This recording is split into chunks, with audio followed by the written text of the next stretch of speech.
Hello and welcome to Web Retailer. Today I'm going to be talking to Paul Raffleson from e-commerce Chris about the US sales tax amnesty for Amazon sellers.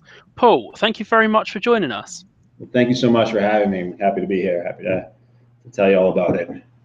Paul, I just want to start by asking you, in your opinion, does selling through Amazon Marketplace and using FBA create a sales tax liability in most states? I absolutely think it does create a sales tax liability in most states. It's just about whose sales tax liability it is. And in my opinion, personally, I think that it's, if you look at the law, it's Amazon's responsibility, not your responsibility as sellers. So yeah, Paul, just to stop you there for a minute, it seems that your opinion of FBA and sales tax is quite different from kind of the orthodox view. Sure, and I certainly understand that sentiment, because I think from the orthodox point of view, people have been asking the question about whether or not they have physical presence, because that's sort of the rule about whether or not a state can force you to collect sales tax. My point of view is it's not about physical presence, it's not about nexus, it's about who the retailer is, right? Who's Walmart, right? Amazon is the same as Walmart in this situation. Amazon's the same as Target. Amazon's is the same as Best Buy. They don't get to be special. They have nexus in the state. They're a retailer. They collect tax. They're a retailer when they sell Amazon product. They're a retailer when they sell your product. It's the same thing. Think about it hypothetically, right? Coke and Walmart might both have nexus in Georgia. So you and Amazon as third-party sellers may have nexus with Amazon, right? But we know that there's no agreement Coke and Walmart can execute that would ever allow Walmart to sort of skirt its responsibilities of collecting tax on Coke sold at a Walmart. That just isn't allowed, right? They couldn't say, oh, well, we're the Walmart marketplace here in Georgia, in this, in our Atlanta store, and Coke, you're going to consign, sort of own your own inventory in our store, and we're going to say that you're the merchant of record, and we're going to do all of this legal fiction. And at the end of the day, when a person buys a Coke from the Walmart fridge and takes it to the register and pays tax, pays for the Coke, and we're not going to collect tax on that Coke. No state would ever let Walmart get away with that. And so what states need to understand is that they're doing the same. It's exactly what they're doing with Amazon when they say Amazon's not responsible for collecting tax and you are, right? They're basically falling for that sort of idea that you can contract your way out of basic sales tax collection responsibilities. Amazon has nexus in the state, every state they collect in. They're the ones who should be collecting the tax. So whether or not you have nexus is really irrelevant for sales and use tax purposes. Okay, so just to summarize that for our viewers, it's your opinion that the common belief out there is wrong, and that selling through Amazon Marketplace and having your orders fulfilled by FBA doesn't create a sales tax nexus. So if we're looking at the wider issue of the amnesty, what is the amnesty called, and what is it offering sellers, Paul? Okay, well, before I get to the amnesty, let me just clarify something you said, because I hear that a lot. You're saying that that they don't have a sales tax nexus. No, I'm saying, while I don't think sellers have nexus, what I'm saying is that even if you did, you don't have a sales tax collection responsibility, right? It's not Coke's responsibility to collect the tax in a Walmart, it's Walmart's, okay? Think of yourself as suppliers, not retailers, which is what you are. And Amazon is the retailer. Amazon should be collecting the tax. So your nexus, whether or not you have it, is irrelevant for sales and use tax purposes. Now, what is the amnesty? What's it called? It's the it's the Multi-State Tax Commission's Marketplace Voluntary Disclosure Initiative. The Multi-State Tax Commission is, the best way I could put it, is sort of like a trade organization, I guess. It's not the government. It's sort of an organization that represents the interests of state tax departments, state taxing authorities. It came about in 1967 at a time when we were worried about, states were worried about federal legislation that sort of would trump states' ability to have their own tax laws. So the Multi-State Tax Commission and the Multi-State Tax Compact, which was sort of this uniform tax law, came about. And that was sort of meant to sort of send the signals to Congress that they didn't need federal intervention. And I don't know how successful that's been, because a lot of states sort of decouple at various points, but the tax commission still exists. It's designed to promote uniform tax law, compliance with taxes. And so they were approached by some Amazon organizations, seller organizations, that gave them the impression that they were representing the entire Amazon community, and said, hey, this amnesty is something that we would like you to consider. because we have a lot of sellers who are being audited by states, and those that are worried about being audited that just want to come forward, come clean, get a clean bill, a fresh start, and so they negotiated this amnesty, and the idea was, and the reason for the 60-day deadline, which to me is just horrible, that you only have 60 days to comply. That's we would never put up with that at a Microsoft or a GE or a Walmart. We'd always have at least a year to know and figure this stuff out. I mean, 60 days is just pretty crazy for companies that don't have tax departments.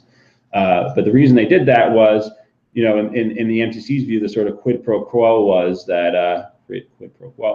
that if you're collecting by Christmas, by the holidays, then they're willing to waive the back taxes because they're going to partake in holiday 2017. So that's why the timing was set that way. My big problem with all of this is that nobody from the state and local tax law community, not even sort of qualified, there's many qualified tax accountants, state tax accountants at big firms that I think are very good. It doesn't seem like anybody was there in this negotiation. So, whoever or however this was negotiated on this sort of assumption that nexus is the issue. There was no question about who the retailer is. And my belief is that if any, state and local tax lawyer who's been, in this field for even 5 years would have probably figured out that that's not the right way to go, and that's really was a really bad policy, way to handle it from a policy perspective. How did they get here? I think part of this is because states just don't understand your facts.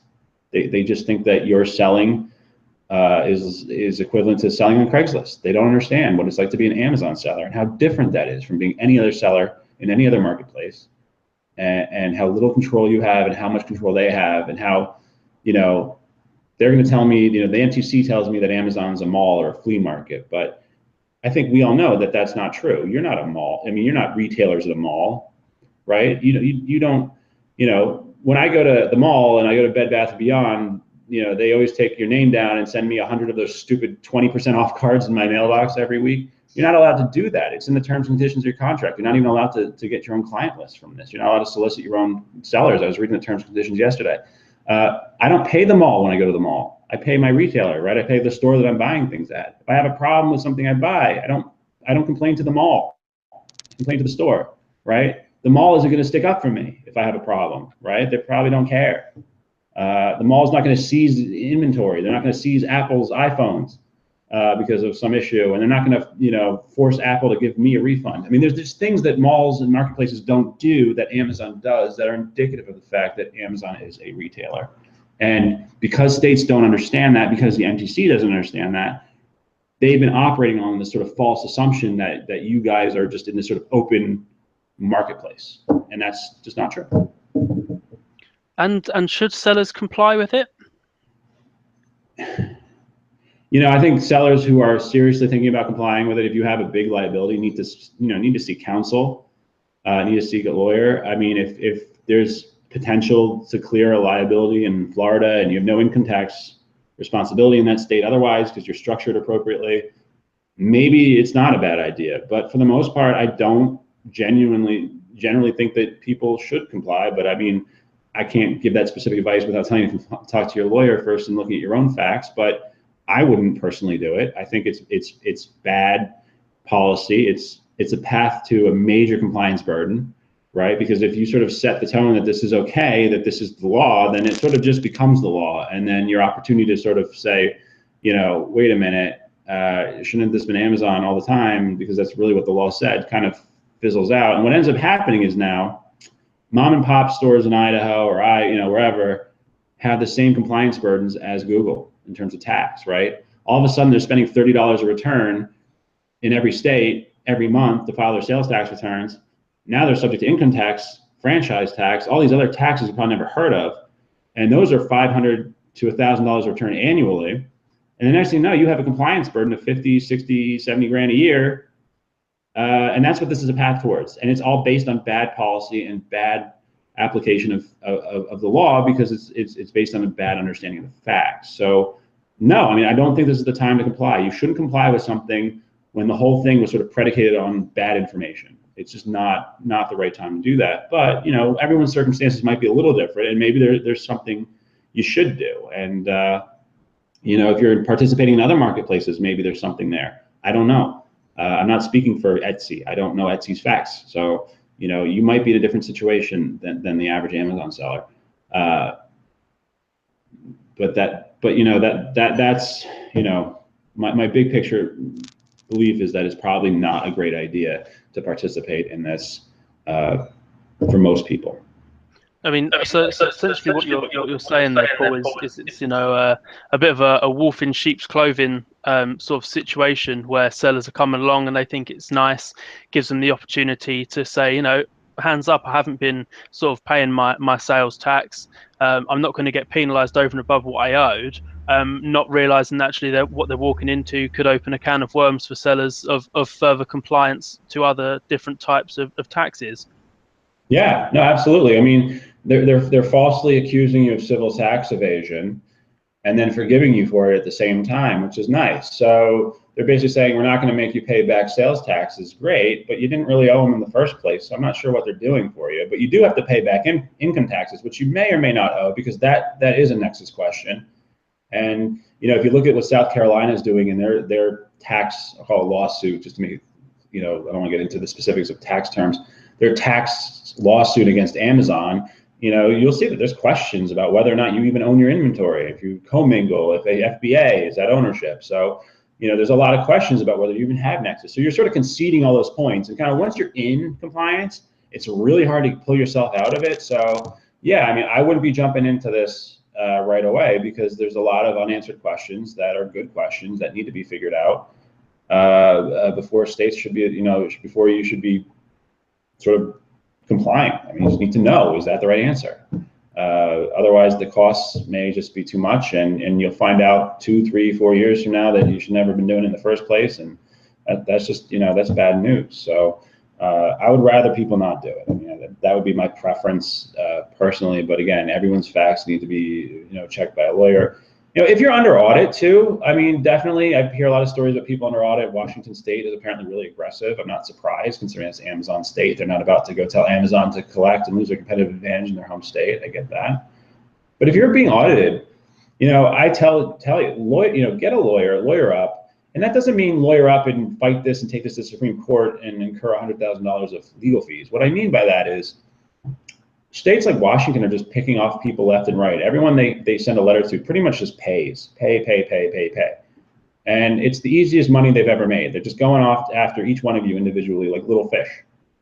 So if you're like that one fish or the 10 fish out of 100 that actually lawyer up and show that you actually understand Washington state law and how under Washington state law you're not responsible for the tax, there's a pretty good probability that the state's just going to leave you alone, or probably just sort of dial it back. Because here's the thing, if you're one of those, you know, if you're 1 out of 100 who pushes back, and they keep putting pressure on you and saying, oh, we, you know, fight it out in court. And let's say you go to court, or let's say you go to an administrative hearing, and let's say you get a ruling in your favor. Well, now they've just lost the opportunity to go bother those other 99 fish, or 1,000 fish, or 10,000 fish, whatever that number is, right? So, in other words, them fighting you might be more risk to them on the downside than winning against you is on the upside, right? They might win against you and make a couple $1,000s, but if they lose their right to collect, you know, tens, hundreds of millions, however much that is. So, you know, don't assume that just because I say lawyer up or hire a lawyer, whether it's me or some other person who knows state and local tax, that means, you know, that lawyer is going to want to drive you to the Supreme Court, and that's the strategy. That's not the strategy. The strategy is just to show a little bit of pushback. And just by being a little bit more difficult than the next guy, you might find the states will just leave you alone.